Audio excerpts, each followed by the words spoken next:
Hey, hey YouTube, this Sherrita. How are you all doing today? Hey, extended family. Hey, extended family. Oh, got something. I didn't realize I had something going on. Okay, how's everybody doing? I hope y'all doing okay. This Sherrita here. Welcome to the Griffin family, where this channel is all about life. And we always talk about everyday life, try to get through life every day. My one brother, he has videos on depression, so don't forget to watch his videos. It's mainly about getting you through depression. So if you guys like to cook or bake, he has that to help him get through his depression. Also, don't forget to check out Jonathan's videos. He has videos that's on helping out men to get through relationships and stuff like that. But yeah, this channel is all about everyday life and getting through every day with laughter and fun and every funness in every day. So welcome to the family. So if you haven't yet and became part of the family, don't forget to like, comment, and subscribe.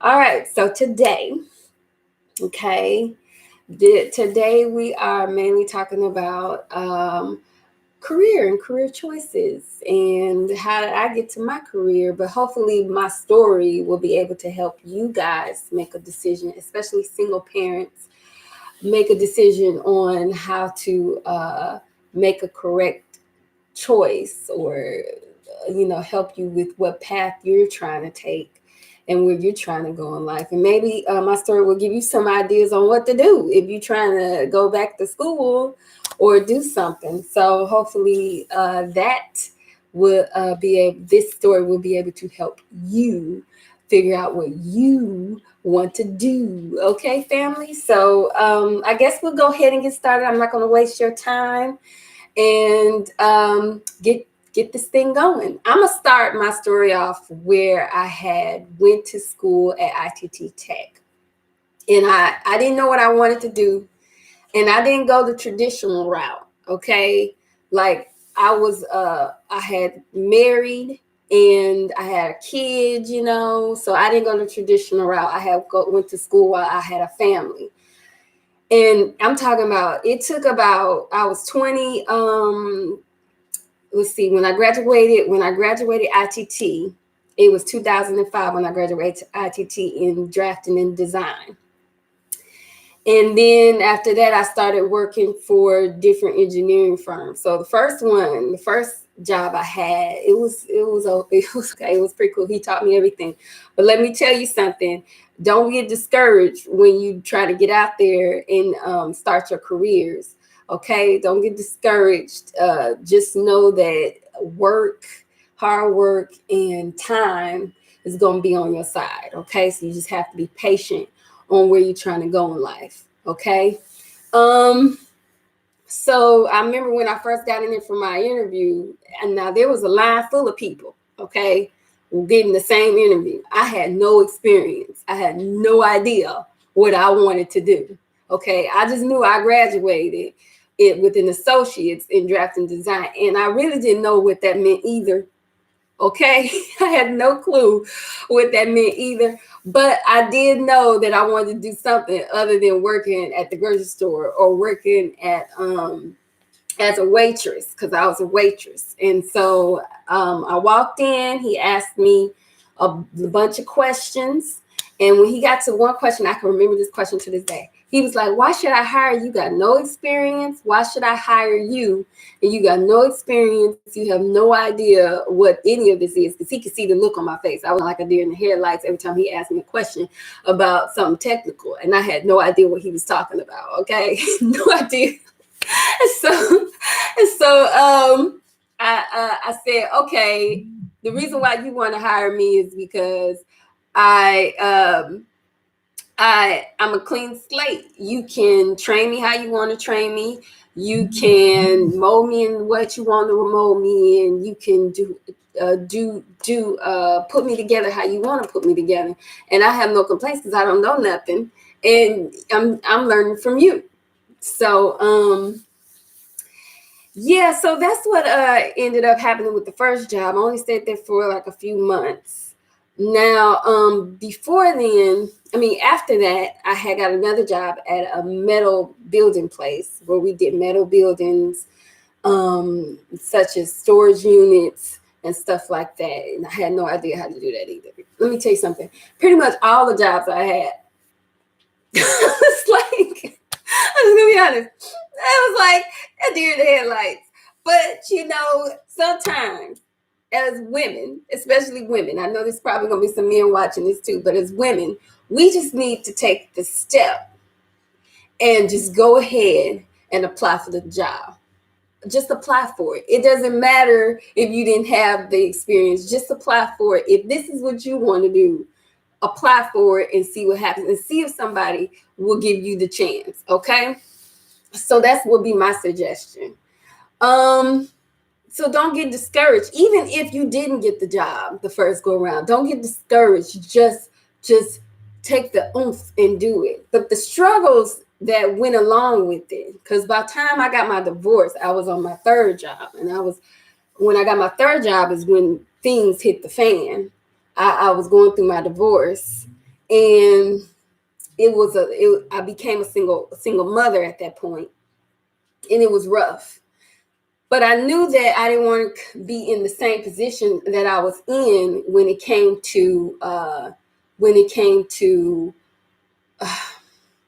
working, having the same pay and not getting much of anything. Like I was still making the same amount of money everywhere I went. And it wasn't much, it wasn't much. So, and how I knew it wasn't much because I was working 2 jobs. Okay. Still working 2 jobs. So I was working 2 jobs. I was working at like Kroger's or working at Cracker Barrel or places such as that. And on top of working, trying to build my career, but not making much at the career I was trying to go for, and still working a second job. So after my divorce, I decided I wanted to go back to school. See, non-traditional, okay? Ladies, if y'all young, or men, if y'all young, if I was y'all, try to get the college thing out the way. If you want to go to college, get the college thing out the way first before starting family. Or even if you did start a family, don't have to, like if you have a husband, I would suggest like waiting on the kids, at least get your career off the ground. But I understand sometimes things happen in life. Everybody's story is not going to be the same. And it's not going to be rainbows and fairy tales all the time. So but you can make your life less stressful as an individual before the family comes, or before you become a single parent, because some people don't get married. Some people just have kids, So before the kids can, at least have some of your ducks out the road. Like if you need to go and get your GED, go get your GED. If you need to go and get your high school diploma, you need to just go ahead, at least do something that would be able to get you in the door somewhere, even if you not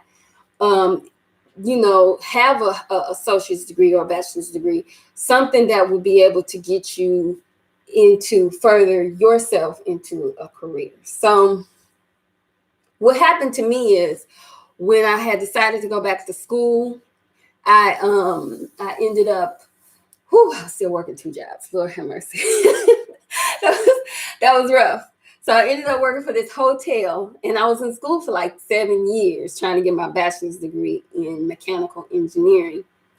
And it was, I had to start from the bottom. I had to get my associates all over again because ITT credits didn't transfer. That's a different story. Check your school out before you go to school, FYI. So, but I digress. So anyway, if I was y'all, make sure you do that first. But anyway, so when I had decided that I wanted to go back to school, I had to start all over. I had to do all my credits from the basics all over. So I started at a 2-year college, and then I went to a 4-year college. But I mean, I started going to school, like I'm 40 now. I'll be 40.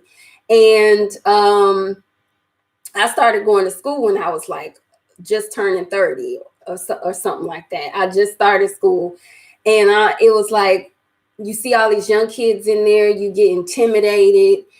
It was horrible. It was horrible because it's like your mind has to catch up with everything. And not only that, I was a single mom at this point. So what do you do with childcare? What do you do? And then at the same time, I was working 2 jobs. So I had to figure out how to squeeze in homework and everything. So I ended up working, besides my main job, I ended up working at a hotel. And luckily, the boss I had at that time at the hotel allowed me to bring my son to work with me.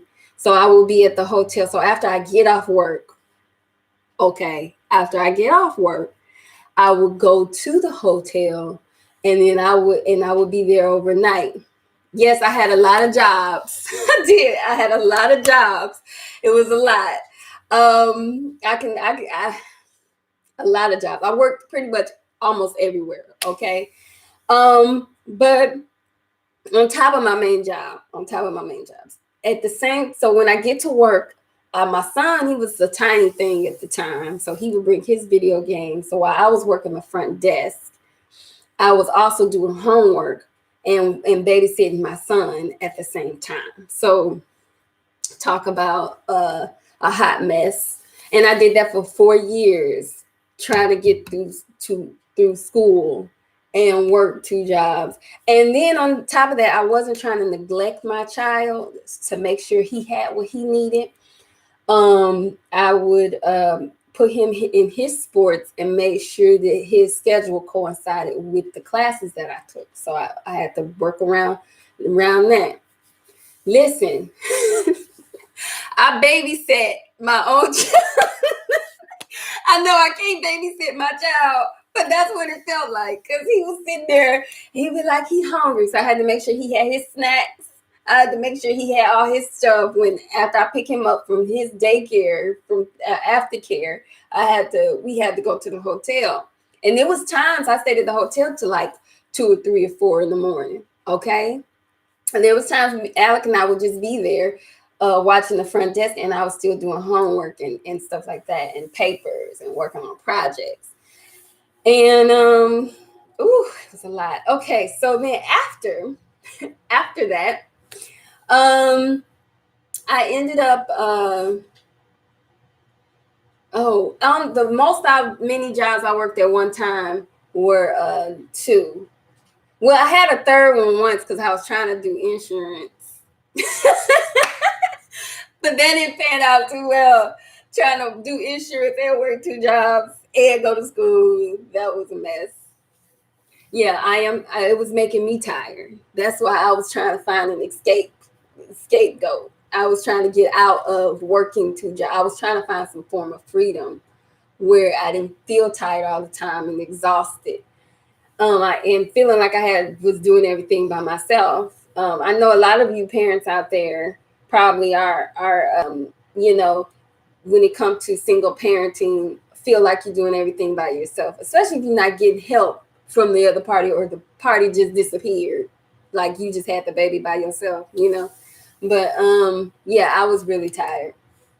Okay, so yeah, so after those 5 years of struggling, because I had good, decent jobs that allowed me to bring my child to work with me. Some people will not. Some people pretend like kids don't exist. You know what I'm saying? But after that, that's when I had ended up graduating. I work at the same job that I've been at for like 10 years now, but as women, okay, and men too. But you got to learn how to ride that jungle gym when it comes to your life and your choices that you make. Don't feel like you are stuck and you only able to climb the ladder. Okay, there's ways to get around having a better life for yourself. You don't have to be feeling like you are stuck in the same rut that you've been in, or what's been given to you from what you was born into. You don't have to be stuck in what you was born into. You are the master of your own destiny, is what I'm saying. So I would, if I was you, especially people who are struggling on what to do and where to go next, write a plan out. Figure out where you want to go. What can you do, and how to what can you do, and what can you do to go where you can go next, is basically what I'm saying. Okay, so I'm gonna give you an example. Let me give you an example. So you say you have about 3 kids. Okay. So you got 3 kids and you feel like you stuck, and this is the best you can do, and you don't feel like you got help, you don't feel you got the support that you need, and you just can't do nothing. You can't do, don't think that way. And I know it's hard for me to tell you what to think and where to go, but I would do small steps. If you had the desire to go to school and you always wanted to do that, just, if I were you, I would just do online classes. See if you can get into online classes. Pick a career that can do online classes, that can get you through online classes. If you struggle with the school thing and that's just not for you, try a trade. Do a trade such as cosmetology. Okay, that can probably help you, especially if you into makeup and stuff. And if you a man, try welding. Try to get you in some type of trade to get you out of the rut that you in.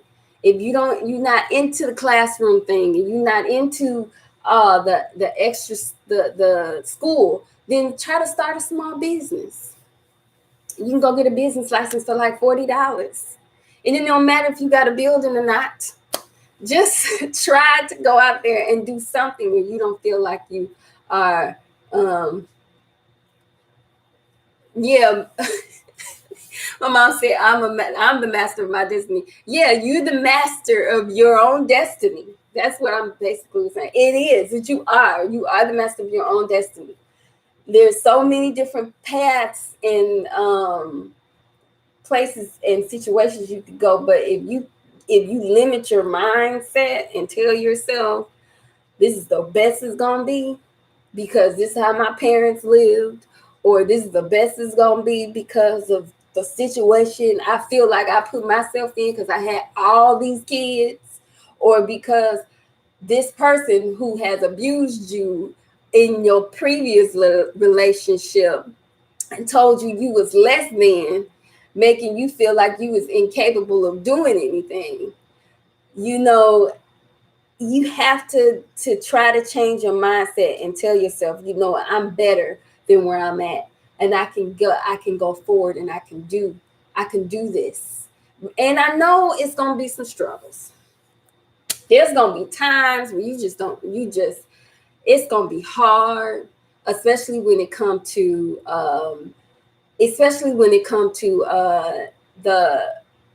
the kid babysitting thing, where you need to find a babysitter.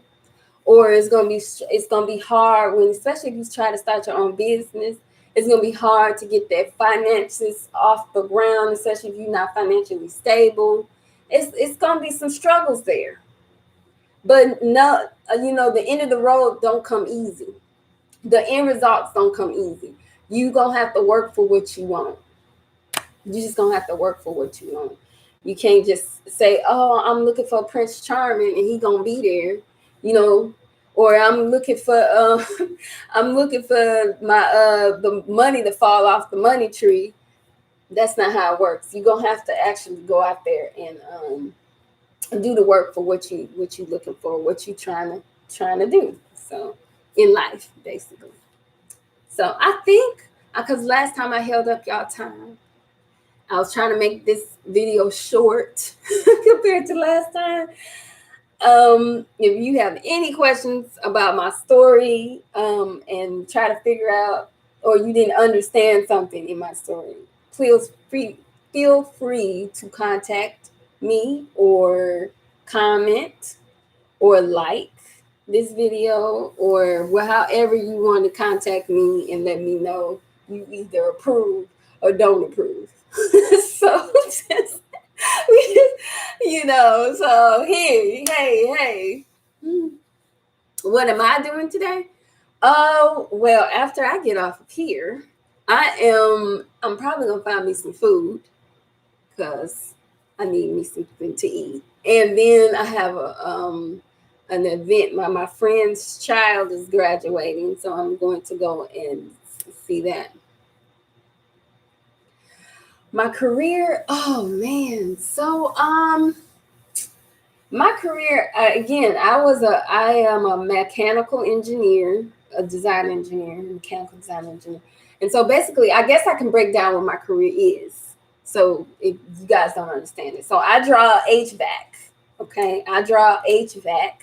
And HVAC is heating, ventilation, air conditioning. Okay. So I draw the air ducts in the ceiling or in the floor, at the floor, because some stuff is in the crawl space. I draw that, and I calculate the amount of air that goes into the room. So what you breathing, okay, is all calculated on how much an amount of air is supposed to be in the room. So if you hot, something's wrong, and if you too cold, something's wrong. It's supposed to be in a comfortable temperature. So sometimes it just could be the unit itself, and with the outside air and the inside temperature. Sometimes it's a mixture of things. But I don't want to bore you with my job. No, I haven't met that many African American women in my field. In fact, I met one black drafter, one African American drafter, female drafter, but that was in my metal building days when I did metal building. But I haven't met a black female engineer in my field. I've seen them on TV. I know they exist, but I haven't personally met one. I need to get out there. That's probably what it is. I'm probably just stuck in this bubble. I need to get out. But I'm sure that there's some out there, but it's not that many of us. It's not that many of us in our field. And I just think the reason why I really think that is because a lot of us tend to go for like nursing and just other fields. They don't really think STEM, science and technology and stuff. They don't think that it's fun. Like, who wants to do math all day? You know what I'm saying? Who wants to do math? so they don't think it's fun, or chemistry. Okay, so a lot of people don't think that's fun. They don't find that exciting at all. So, but you will be surprised if y'all go out there and if you tell your friends and tell your your engineering I'm not engineering, but people who are looking for a career and they haven't really started having a family or anything yet, you will be surprised how easygoing and lovely this career is. It's not bad. It's not. People think it's a horrible career. It's not a horrible career. It's actually a great career, and it's really comfortable. It's really. I mean, yeah, you may have to think a lot of problem solving. When it comes to solving issues and problems, yeah, you might have to, if you are good at problem solving, this might be a good career for you too, but it might be a little challenging at times. Problem solving might be a little bit challenging sometimes, but if you, it's not that bad. It's not that bad. If you're really good at math and you hate English like me, I don't really too much care for English, but if you want some type of career that with the subject that you like, this probably be a good one, especially if you like math and science. So, yeah. So hopefully I ain't rambling on. But other than that, I appreciate everyone for watching. Is there any more questions? Any more thoughts or anything? Well, I'm gonna get off of here. I appreciate everyone for watching this so far. And I guess I'll see y'all next week. Next week, we're gonna be talking. We have a lot to talk about next week. Settling down, okay, and the signs of when you know you settling for somebody. That one's gonna be a good one, okay? Because some of y'all out here making these choices that ain't right, especially when you get out here in the dating field and you just fresh out of a divorce, so. Or a long-term relationship. He ain't necessarily had to be married, just a long-term relationship. But yeah, hopefully that'll help some of you realize when you dating someone, when are you settling for real? When do you know that you're settling for somebody? Okay. So anyway, I'm gonna end this. I thank you, extended family, for watching again. And I will see you guys next week. Don't forget to watch our family meeting. Our family meetings on Mondays, and throughout the week we post videos on our family meetings throughout the week on different topics. Hopefully they help you through everyday life and get you laughing too, because we like to crack jokes. So and if you don't think our jokes is funny, just let us know. Just all I got to say. We appreciate everyone for watching, and I will talk to you guys later.